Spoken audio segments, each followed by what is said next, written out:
But the thing is, though, it was some other stuff that I had meant to say earlier. I think it was on the call yesterday, um, or the day before, one of those two.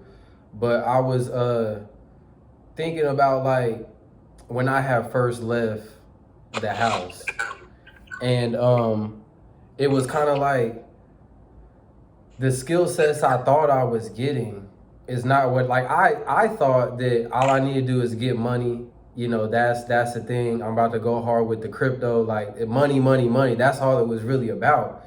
But when I analyzed it the other day, you know, I was like, none of the stuff really played out how I thought it was going to, as far as like other people. Like the girls I thought that I was gonna be fucking with, the ones that I thought was holding it down really was the ones that wasn't, and the ones that what I thought wasn't is the ones that kind of was. And then, you know, the family situations and all that remained the same. You know, so it was kind of like, okay, well, what actually took place? What's the first step into the entrepreneurship journey? And I was like, it's really the skill sets you're learning. I learned how to be a leader and manage a team, lead past pain, lead past emotion, do all of those type of things. So I learned that it wasn't really about the endeavor itself, because like what I was saying a couple of days ago, it was like that the endeavor really, we're gonna get money anyway, but it's like what King Solomon said in the Bible. Actually, he was talking about vanity and talking about how, you know, he has all of this knowledge and wisdom, but it brought nothing but pain, because his fate is going to be the same as the fool, which is we're going to die one day, both of us. So putting that into perspective, it's like he also had a different quote in there talking about how he was going to work all day in the sun. He toiled away in the sun for the riches, just to leave that money behind to a person who might be a fool. You know, so it just kind of put things in perspective for me, because I was like, yeah, I'm gonna get to this money. There's no doubt about that. That's just a matter of time. That's a skill set within and of itself. But identifying what it is that really matters to me is more important than that. So the endeavors of the Great Escape, all that's when we had that conversation. But I think it's also about the skill sets too that determine the success of the operation as well. So the reason why I could confidently say right now, like I'm on a different level with the same endeavors I've been on for a long time, because I know I got different skill sets of leadership, leading past pain, pushing past things in my own minds, and all of that. So, because here's the thing though, there's a difference between the reason why we are not where we wanted to be at right now has nothing to do with how much money we have had, capital we started with, none of that. It has it all boiled down to one thing when I really thought about it. It boiled down to there's a difference between running into a cement wall that you have to break past, or you have to find a route past, and running into problems that are your own cause because you didn't have your shit together.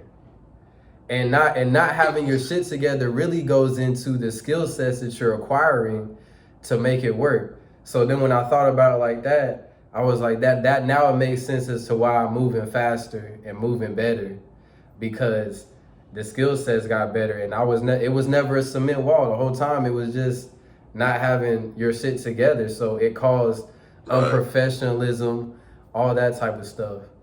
But I think leadership is the most important one though. Yeah. That's 26,500 a month. Mm-hmm. That came out to 1,200 a week profit per truck. Mm-hmm. And then that was okay. What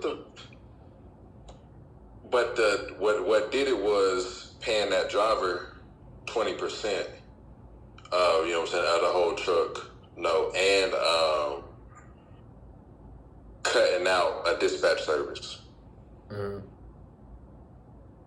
Yeah, paying that driver 20% and cutting out a dispatch service, and just, you know what I'm saying, targeting some shit that had to be targeted in the long run. Anyways, you know what I'm saying, for the shit to really sustain itself, is how to get to that 6,500 a week. Direct. But I mean, like, I customers.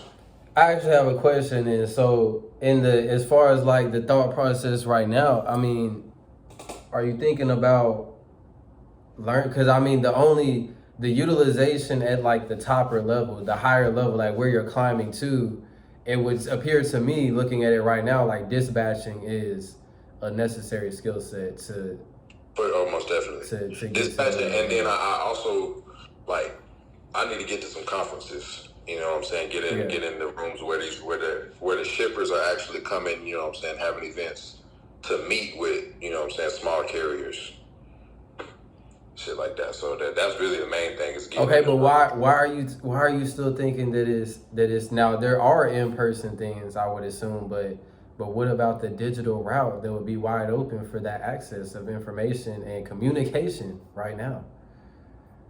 That's what my whole point. That's why building the community. That's why that matters. That's because if you get Now it's a lot of them on LinkedIn. no, You know what I'm saying? but think about this though. Like the way I'm using cryptocurrency, and we could even facilitate this in the Great Escape. You know, when the if enough people want it, but you know we could. The whole purpose in the cryptocurrency thing is if there are enough individuals with power and money, the people starting the program, starting the projects, launching the projects, they will find us. They will find me.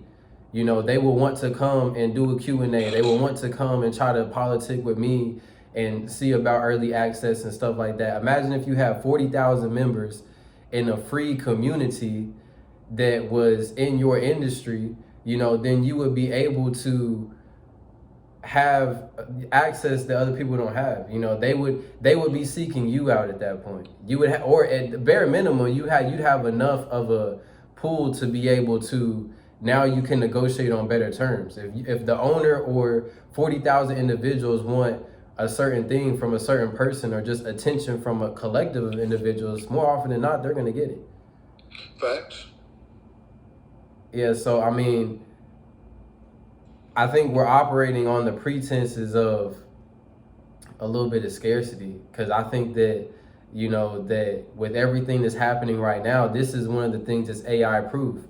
So a lot of people, while they're neglecting things like this, they're neglecting the community building in general. They're neglecting all the real industry and trades. So in due time, it's going to happen any day now. You know, the people that really depend on it, like the shippers and things like that, they're going to be dying for the middleman that makes their world run. Exactly. They will have no more of them. I mean, there's only so many people that can be at the top of the game with the, especially industry like that. So where are all the middlemen at? They're dying out. They're going and doing drop shipping. They're going and trying to do some other shit. They don't even want to drive the truck. You know, they not.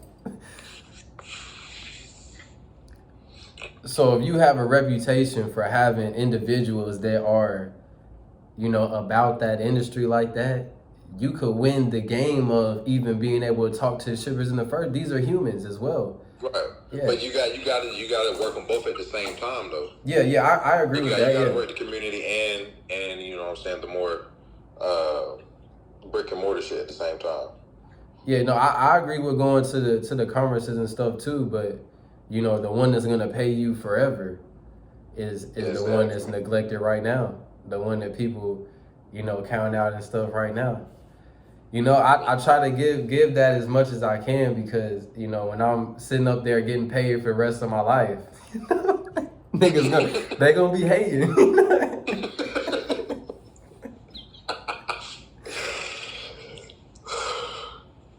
Yeah, because if you're really adding value, like there's a lot of people that's finessing, but if you really adding value and you really got some shit going on, then yeah, that's the ultimate collective. Like that would give you everything that you would need. It would solve so many problems that you don't even know you're gonna have yet.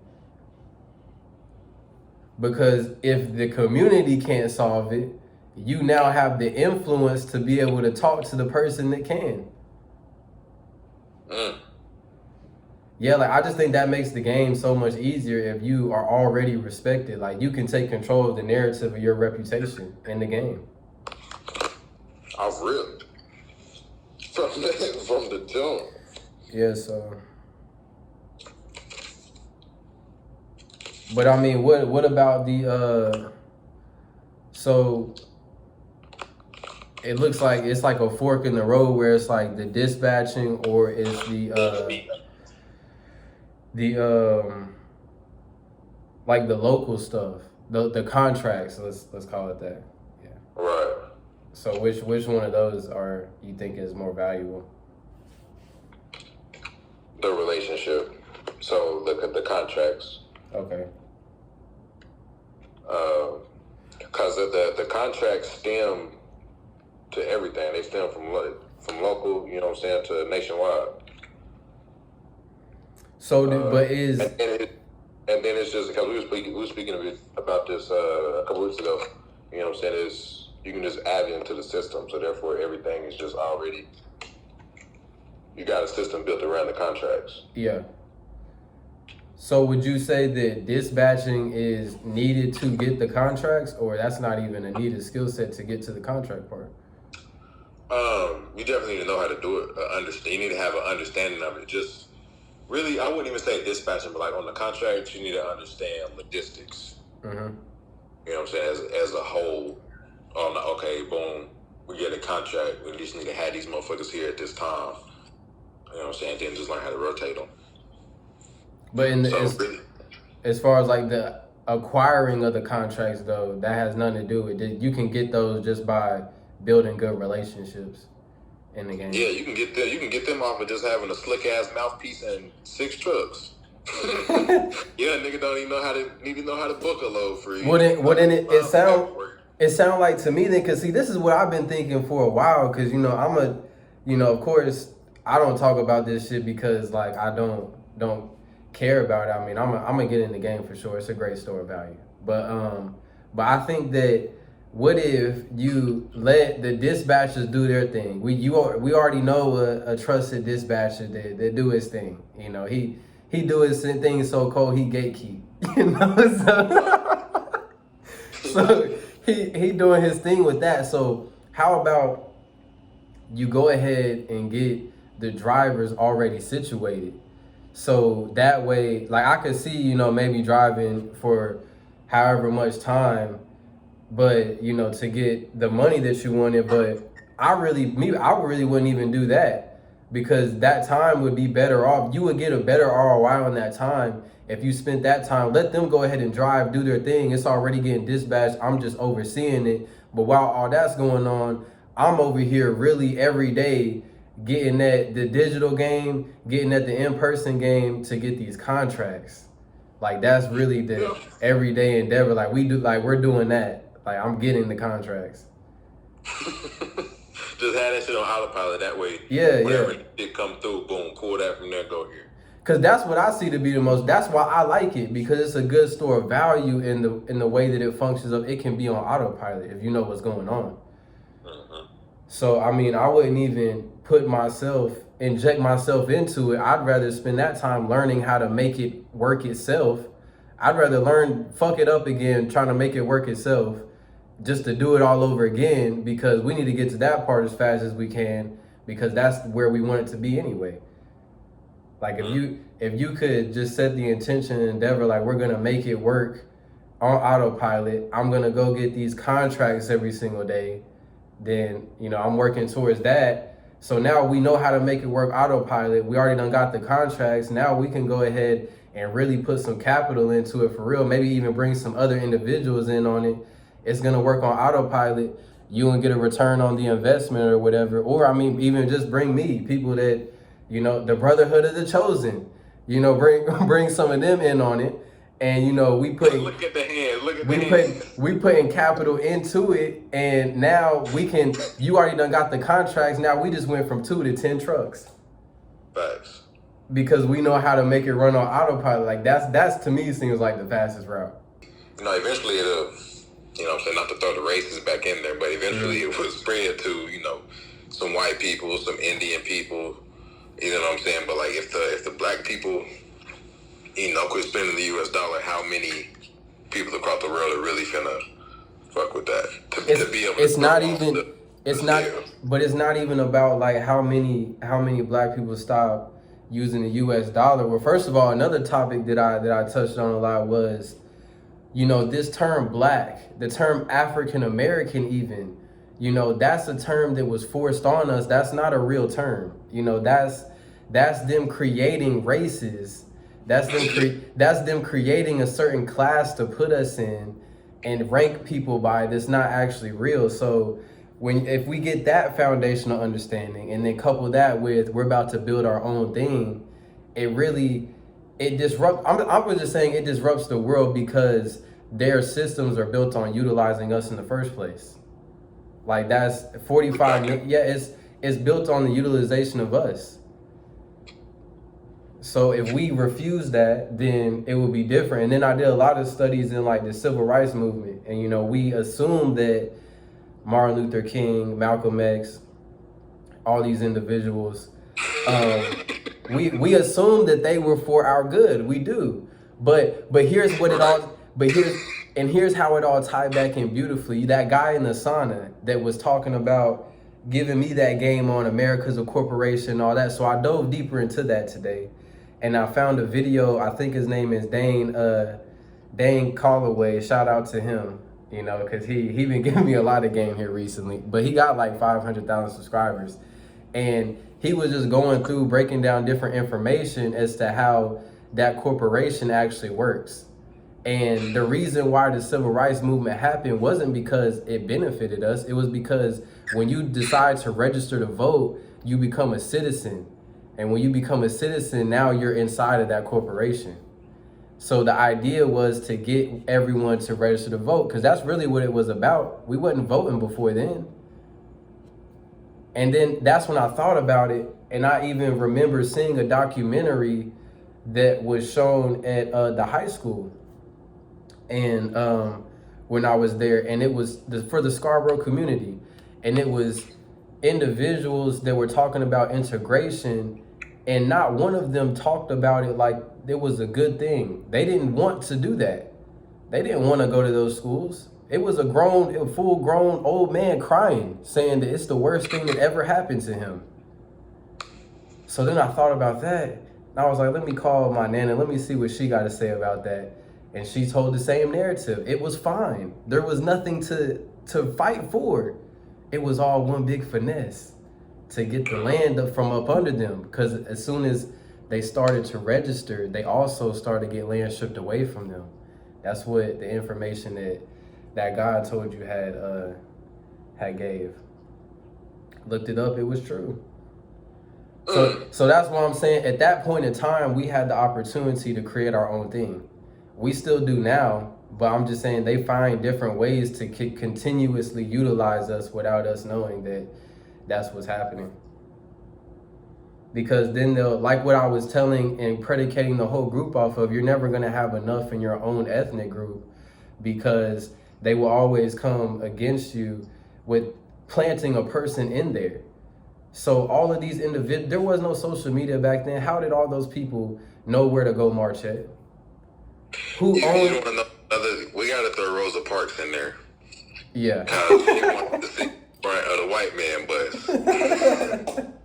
Niggas already had their own bus lines back then.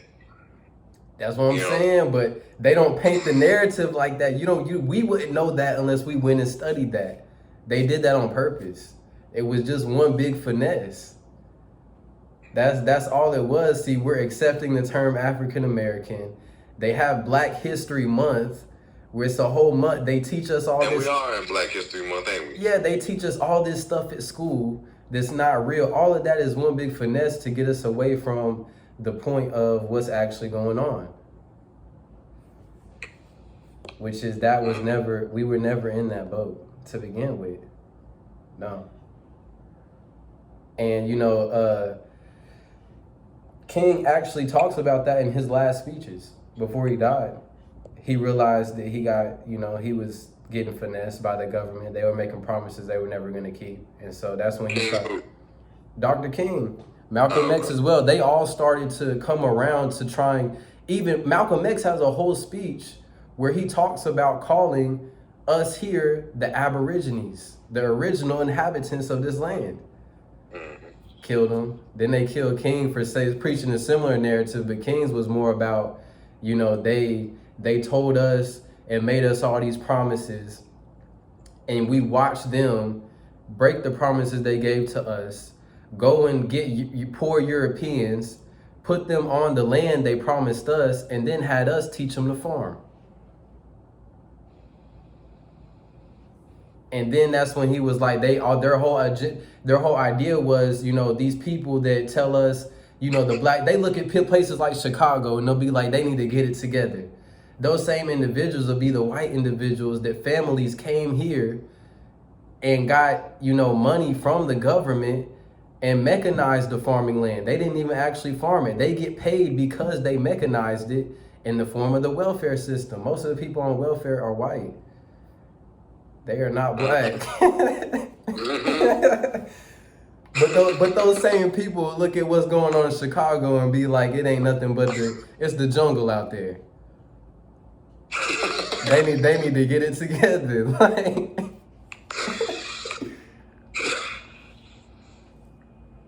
yeah, man.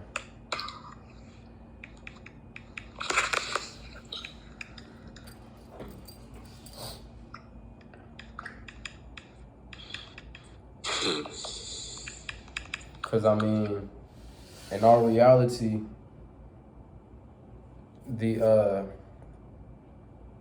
those people got killed, but they're doing it now, though. Look at what's happening right now. The borders are wide open. What did they give the immigrants? They gave them phones. They gave them more money. They just gave them more money. And some technically land, because, they housing them. That's what I'm saying, but guess what? Our ancestors still ain't got that 40 acres and a mule, if we want to get technical about it. They have not, they never received that 40 acres and a mule. They ain't received nothing. But they keep getting utilized and finessed. They're not, that's the whole thing. But they've always facilitated foreigners' advancement. That's why, they don't like Donald Trump. Me and the guy in the sauna, was talking about that. See, people like that agree with that, that it shouldn't be happening like that. No, fuck no. For real, on a real note, them niggas shouldn't even made it over here. If we want to get real technical about it, them niggas shouldn't even be over here. For them to be over here, y'all still going. See, my whole argument about it isn't whether they should be here or not, because like I put out in the content, just the overall message, we all need the people, the original inhabitants of America, South America, and the continent of Africa gotta, we have a common interest, right now in general. So, we don't got time to be doing all that. But I think that it proves that we should be getting what we were promised a long time ago. That's really what it's about. They're giving new stuff, but never gave what they promised over and over again, and people don't, acknowledge that. So yeah, my thing was, if we utilize some of these other tools like cryptocurrency and utilize some of these different concepts, the new formation and creation of tribes in general across all so-called races, we can then not be citizens and we can then do our own thing. Still tell you that. That's what I'm saying. It'll be plain as day on the document, and they just reject. It's like they knew you was going. They too stupid to even know what the fuck they reading. They gonna read it and be like, nah, that ain't it. That gotta be fake. No.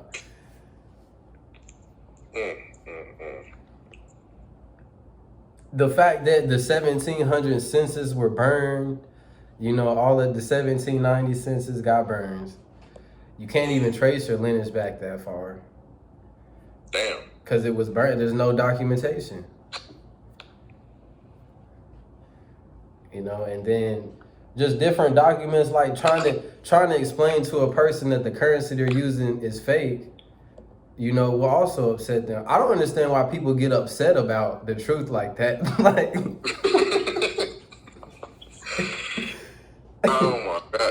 got them so brainwashed. They got these niggas literally Big Brother. To be honest with you, I can't fuck with nobody that's gonna like talk crazy about the technology of crypto. Like if they're talking crazy about the current scene of it, okay, I could see that to an extent. But the technology of it itself, nah. I can't fuck with you after that because your mind is so far gone. We're talking because those same individuals will be talking shit about inflation in the dollar. That's all they got. They don't have no land. They don't have no gold. They don't have no other assets but what's in their bank account right now in cash. And most of the people talking all that don't even have shit in cash for real.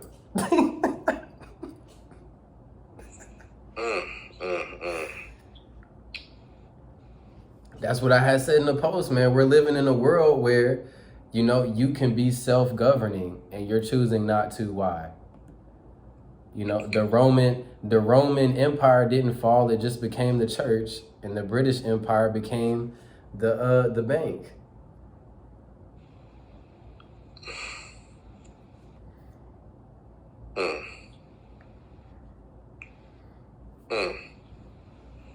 Roman Empire became the church, and the British became the bank. Yeah, it became the church because, like, have you ever heard somebody talk shit about Islam and they'll be like, a lot of the popular arguments for that will be like, I can't subscribe to a belief system that was spread by way of the sword, because Muhammad in the Quran that wrote it, he was a so-called warlord. There were many wars within it, and he was a prominent figure in it. And the Taliban today, some of the Islamic extremist groups use violence.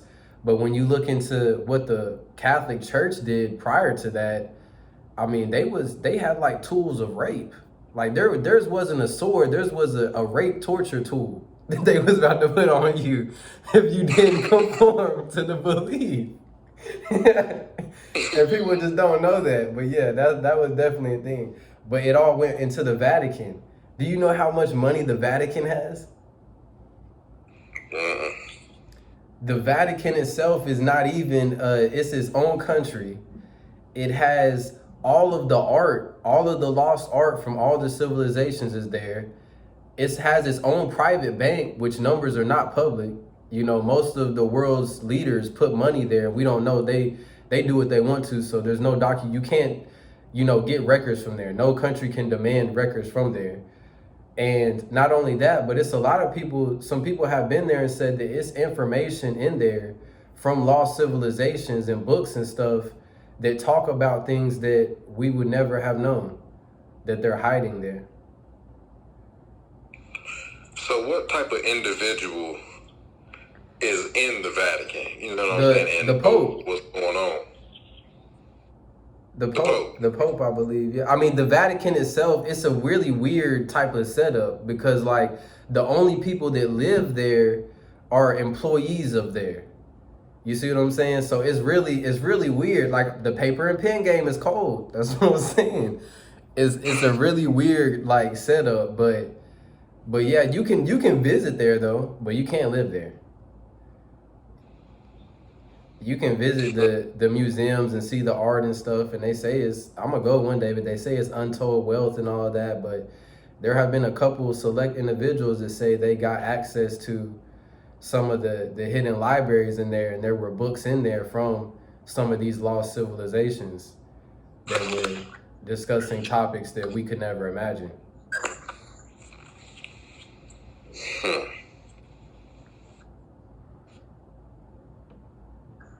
If it's the Pope, then that explains the Pope, because that nigga don't do nothing. So if that's what he is, you know what I'm saying, if that's something that he is over, that explains it. Man, the whole thing is just one big finesse. The Romans, they became the church. The church it was just another mechanism of control. The same as the current fiat currency.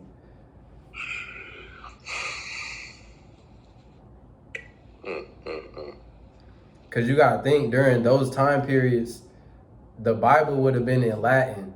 Not because they couldn't, like, put it in other stuff, but the only person that could read Latin were the church officials, though.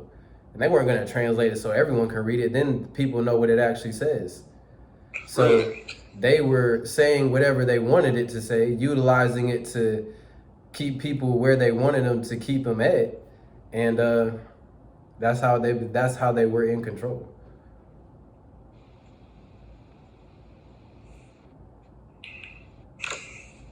That's why, I say that a lot of the teachings out of the Bible even have been messed with. I've been saying that for a long time though, because I think that they saw the information that was in it. Is some of the stuff is good, but they saw what was in it and they thought, well, could be a great control mechanism. This is control right here. We could just make it say whatever we want it to say. We could add some stuff in there, just a little bit, and it's going to say this, and then we're going to utilize it to control them. The first step of that was we're going to be the interpreters of it. So we're not even going to tell them what it says.